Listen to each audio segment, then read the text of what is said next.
신앙의 길은 언제나 쉽지 않습니다. 때로는 고난이 찾아오고 믿음을 지키기 어려운 상황 속에서 흔들리기도 합니다.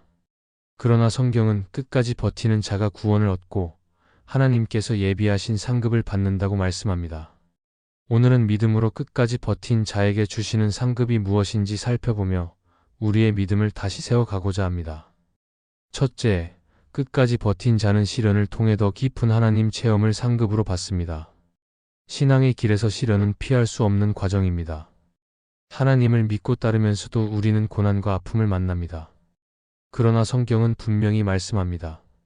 끝까지 버티는 자에게는 시련 자체가 끝이 아니라 하나님을 더 깊이 만나는 통로가 된다고 말입니다.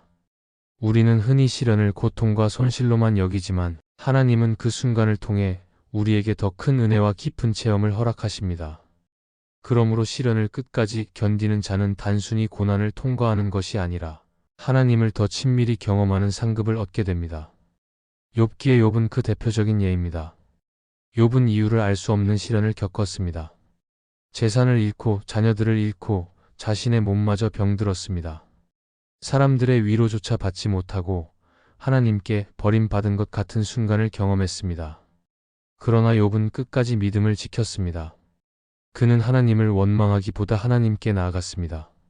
그 고통의 시간은 길었지만 결국 욥은 하나님을 귀로만 듣던 데서 눈으로 배웁게 되는 놀라운 체험을 하게 되었습니다.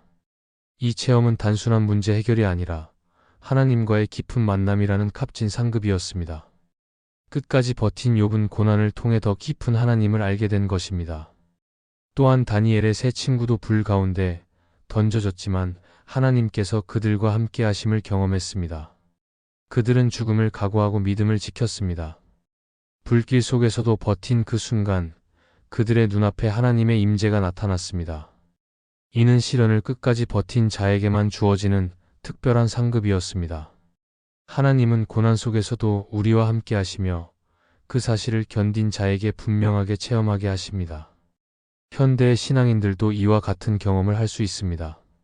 병상에서 오랜 시간 고통을 겪으면서도 믿음을 지킨 사람은 오히려 그 속에서 하나님과 더 가까워졌다고 고백합니다.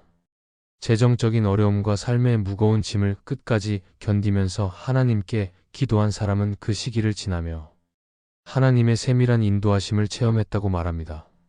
이처럼 끝까지 버티는 자는 시련 속에서 단순히 문제가 해결되는 것을 넘어서 하나님이 얼마나 살아계시고 신실하신 분인지 더 깊이 경험합니다. 이것이 바로 하나님께서 주시는 상급입니다. 시련은 우리를 아프게 하지만 동시에 우리의 신앙을 단련합니다. 금이 불 속에서 단련되어 더 순금으로 나오는 것처럼 우리의 믿음도 시련을 거쳐야 진짜가 됩니다. 끝까지 버티는 자는 고난 속에서 자신의 연약함을 깨닫고 하나님께 더욱 의지하게 됩니다.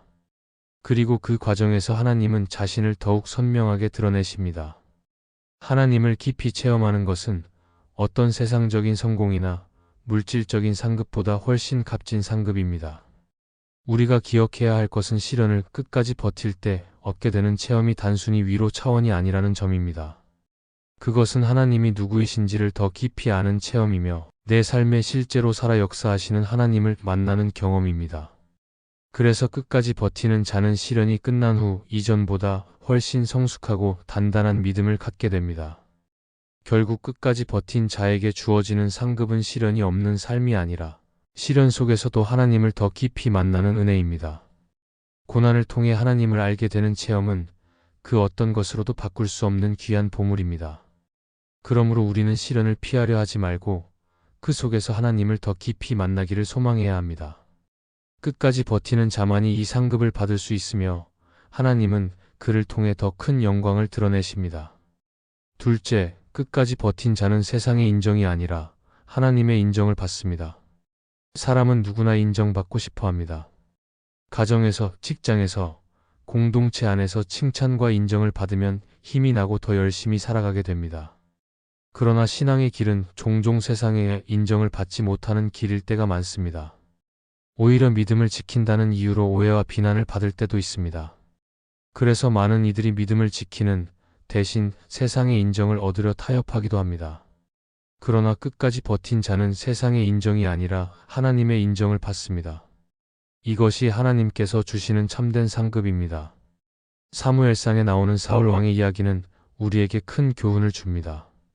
하나님께서 아말렉을 진멸하라고 명령하셨을 때 사울은 백성들의 눈치를 보며 가장 좋은 가축을 남겨두었습니다. 그는 사람들의 인정을 더 중시했기 때문에 하나님의 뜻을 온전히 따르지 못했습니다. 겉으로는 제사를 드리겠다고 말했지만 사실은 하나님의 말씀을 가볍게 여긴 것이었습니다.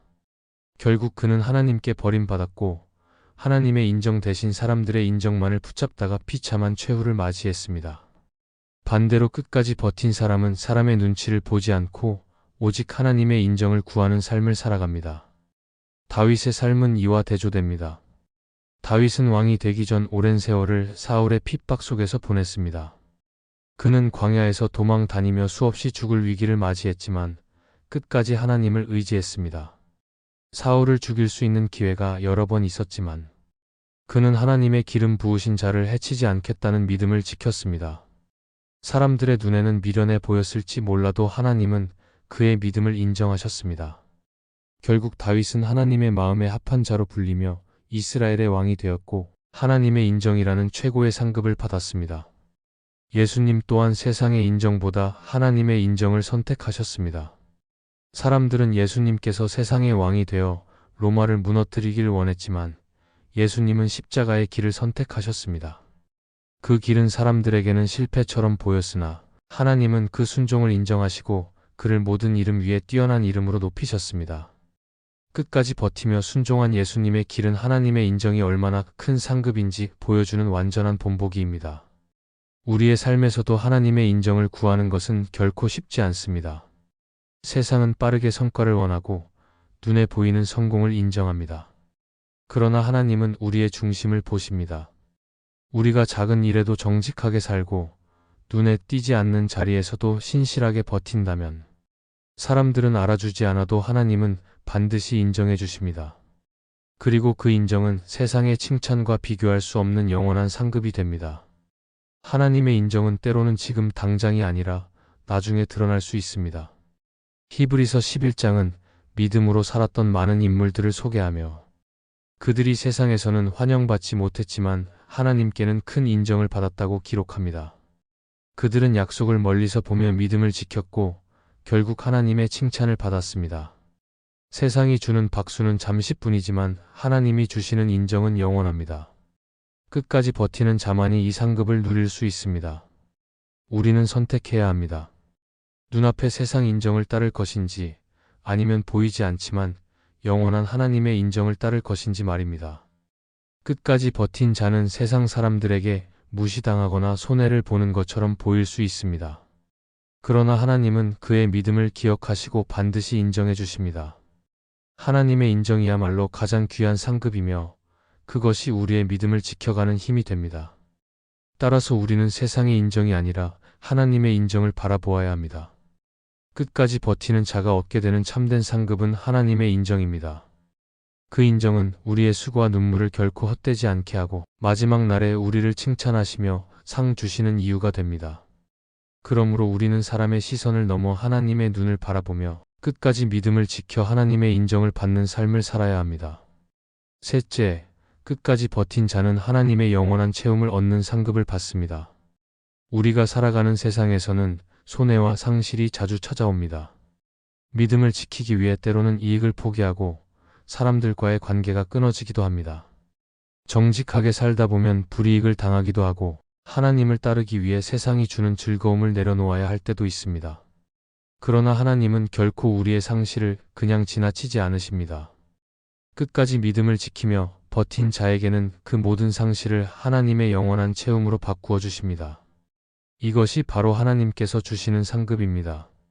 아브라함은 하나님의 명령에 순종하여 고향과 친척과 아버지의 집을 떠났습니다. 그는 하나님께서 지시하신 땅으로 갔지만 그곳에서 수많은 어려움을 겪었습니다. 그러나 그는 끝까지 믿음을 지켰고 결국 하나님은 그에게 하늘의 별과 같은 자손을 약속하시며 축복하셨습니다. 아브라함이 포기했던 모든 것은 하나님께서 훨씬 더 크고 영원한 것으로 채워주셨습니다. 그는 믿음으로 상실을 견디고 버틴 자였기에 하나님의 영원한 채움을 상급으로 받은 것입니다. 요셉 또한 형제들의 시기와 미움으로 인해 팔려가고 억울한 누명을 쓰고 감옥에 갇혔습니다. 그의 삶은 연속된 상실과 고난이었습니다. 그러나 요셉은 끝까지 하나님을 의지하며 버텼고 결국 애굽의 총리가 되어 하나님의 뜻을 이루는 도구가 되었습니다. 그가 잃었던 가족과 명예, 자유는 하나님께서 더 큰 은혜로 채워주셨습니다. 요셉은 세상의 상실을 믿음으로 버틴 자였고 하나님의 놀라운 채움을 상급으로 받았습니다. 세상의 관점에서는 상실은 실패로 보입니다. 그러나 하나님의 관점에서는 상실은 더 큰 채움을 위한 준비일 수 있습니다. 끝까지 버티는 자는 상실 속에서도 하나님을 신뢰하며 포기하지 않습니다. 하나님은 그 마음을 귀하게 여기시고 언젠가 반드시 채워주십니다. 이 채움은 단순히 물질적인 보상이나 명예의 회복을 넘어서 영원한 가치로 채워주시는 것입니다. 우리도 삶 속에서 다양한 상실을 경험합니다. 믿음을 지키기 위해 세상의 즐거움을 내려놓고 하나님의 뜻을 따르기 위해 사람들의 비난을 감수해야 할 때가 있습니다. 그러나 하나님은 이런 상실을 헛되이 두지 않으십니다. 끝까지 버티며 신앙을 지킨 자에게는 눈에 보이는 것보다 훨씬 더 귀한 영적 채움을 주십니다. 마음의 평안, 영혼의 기쁨, 하나님의 임재가 그 자리를 채우고 결국 하늘의 상급으로 보상하십니다. 사도 바울은 빌립보서에서 자신이 세상의 모든 것을 배설물처럼 여긴다고 고백했습니다. 그는 그리스도를 얻기 위해 세상의 자랑과 업적을 모두 내려놓았습니다. 그러나 그는 그것이 결코 손해가 아니라고 말했습니다. 왜냐하면 그리스도를 얻는 것이 가장 큰 이익이었기 때문입니다. 바울은 세상의 상실을 믿음으로 받아들였고 하나님의 영원한 채움을 상급으로 누렸습니다. 우리가 끝까지 버티며 상실을 견딜 때 하나님은 반드시 채워주십니다. 이 채움은 우리가 기대하는 방식과 다를 수 있지만 하나님께서 주시는 채움은 언제나 가장 선하고 완전합니다. 그 채움은 우리의 필요를 넘어서 영혼 깊은 곳까지 만족하게 하며 세상에서는 결코 얻을 수 없는 참된 상급이 됩니다. 결국 끝까지 버틴 자는 세상의 상실이 하나님의 영원한 채움으로 바뀌는 상급을 얻게 됩니다. 우리는 이 상급을 바라보며 믿음을 지켜야 합니다.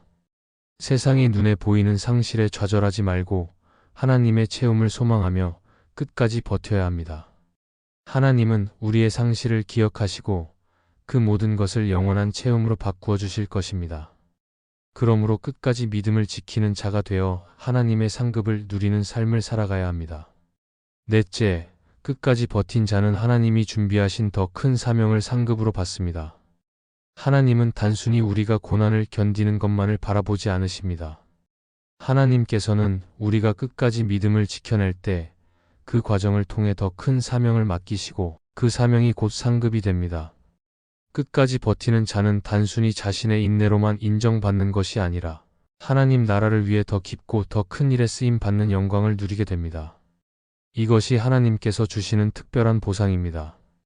성경 속 모세의 이야기는 이를 잘 보여줍니다. 그는 애굽 왕궁에서 자라나 많은 것을 배웠지만 자기 힘으로 동족을 구하려다 실패하고 광야로 도망쳐야 했습니다. 모세는 무려 40년 동안 광야에서 양을 치며 살아야 했습니다. 겉으로 보기에는 실패자처럼 보였지만 사실 그 시간은 하나님이 모세에게 더 큰 사명을 맡기시기 위한 준비의 시간이었습니다. 그는 광야에서 끝까지 버티며 겸손과 인내를 배웠고 마침내 하나님께서 이스라엘 백성을 출애굽시키는 사명을 맡기셨습니다. 모세가 버티지 못하고 포기했다면 그 사명을 감당할 수 없었을 것입니다. 끝까지 버틴 자에게 하나님은 더 큰 사명을 상급으로 주십니다. 사도 바울의 삶도 같은 원리를 보여줍니다. 그는 복음을 전하다가 수없이 매를 맞고 감옥에 갇히고 배가 파손하는 등 온갖 고난을 겪었습니다. 그러나 그는 포기하지 않고 끝까지 버텼습니다. 그리고 하나님은 바울을 통해 유대인뿐 아니라 이방인에게까지 복음을 전하는 위대한 사명을 맡기셨습니다. 바울이 끝까지 믿음을 지켰기 때문에 하나님은 그를 세계 복음화의 주역으로 사용하셨습니다. 그의 사명 자체가 하나님께서 주신 상급이었습니다. 우리도 신앙의 길을 걸으며 때로는 왜 이런 시련이 계속되는지 이해하지 못할 때가 있습니다.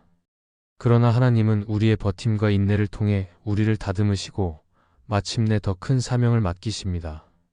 끝까지 믿음을 지킨 자를 하나님은 절대 작은 일에만 머물게 두지 않으십니다.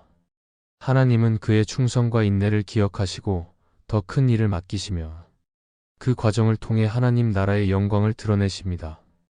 팀 켈러는 그의 책 기도에서 이렇게 말했습니다. 하나님은 우리의 기도를 통해 단순히 삶의 문제를 해결하시는 것이 아니라 우리를 그분의 더 큰 계획 속으로 끌어들이신다. 이 말은 곧 끝까지 버티며 믿음을 지킨 자에게 하나님이 더 큰 사명을 주신다는 진리를 잘 설명합니다. 기도와 인내의 과정을 통해 우리는 하나님의 큰 뜻에 동참하게 되고 그 자체가 하나님이 주시는 상급이 되는 것입니다. 더 큰 사명을 받는 것은 단순히 무거운 책임을 떠안는 것이 아닙니다. 그것은 하나님께서 나를 인정하시고 믿으셨다는 증거입니다. 하나님께서 끝까지 버틴 자를 더 큰 일에 쓰신다는 것은 그 사람의 믿음이 이미 하나님의 손에 준비되었음을 의미합니다. 사명은 힘든 것이 아니라 하나님의 기쁨에 동참하는 은혜이고 그 길을 걷는 것 자체가 영광스러운 상급입니다. 따라서 우리는 지금의 고난을 단순한 시험으로만 보지 말아야 합니다. 하나님은 우리의 인내를 통해 더 큰 사명을 준비하고 계십니다. 우리가 끝까지 버티면 하나님은 반드시 더 큰 일을 맡기시고 그 일을 통해 우리를 하나님의 영광을 드러내는 도구로 사용하십니다. 이것이 끝까지 버틴 자가 받는 상급입니다. 그러므로 어떤 상황 속에서도 포기하지 말고 끝까지 믿음을 지켜야 합니다. 그 끝에서 하나님은 반드시 더 크고 놀라운 사명을 상급으로 주실 것입니다. 끝까지 버틴다는 것은 단순히 참고 견디는 차원을 넘어섭니다. 그것은 하나님을 신뢰하며 끝까지 믿음을 지켜내는 삶을 말합니다. 시련 속에서도 하나님을 더 깊이 체험하고 세상의 인정이 아니라 하나님의 인정을 받으며 세상에서 잃은 것을 하나님의 영원한 체험으로 바꾸어 주시는 은혜를 누리고 마침내 더 큰 사명을 맡기는 하나님의 손길을 경험하는 것이 바로 끝까지 버틴 자에게 주어지는 상급입니다. 하나님은 시작한 자보다 끝까지 믿음을 지킨 자를 기억하시고 그들의 눈물을 잊지 않으시며 영광스러운 상급을 준비해 두셨습니다. 그러므로 우리는 낙심하지 말고 포기하지 말아야 합니다. 잠시의 고난 뒤에 주실 하나님의 상급을 바라보며 믿음을 붙들고 끝까지 달려가야 합니다. 그 길 끝에서 하나님은 반드시 우리에게 잘하였도다 착하고 충성된 종아라고 칭찬하시며 영원한 영광으로 보상해 주실 것입니다. 이 말씀이 마음에 은혜가 되셨다면 좋아요와 구독으로 함께 해주세요. 그리고 댓글에 아멘이라고 남겨주시면 하나님의 은혜가 더 많은 사람들에게 전해질 것입니다. 여러분의 삶 위에 하나님의 은혜가 언제나 함께 하시기를 바랍니다. 감사합니다.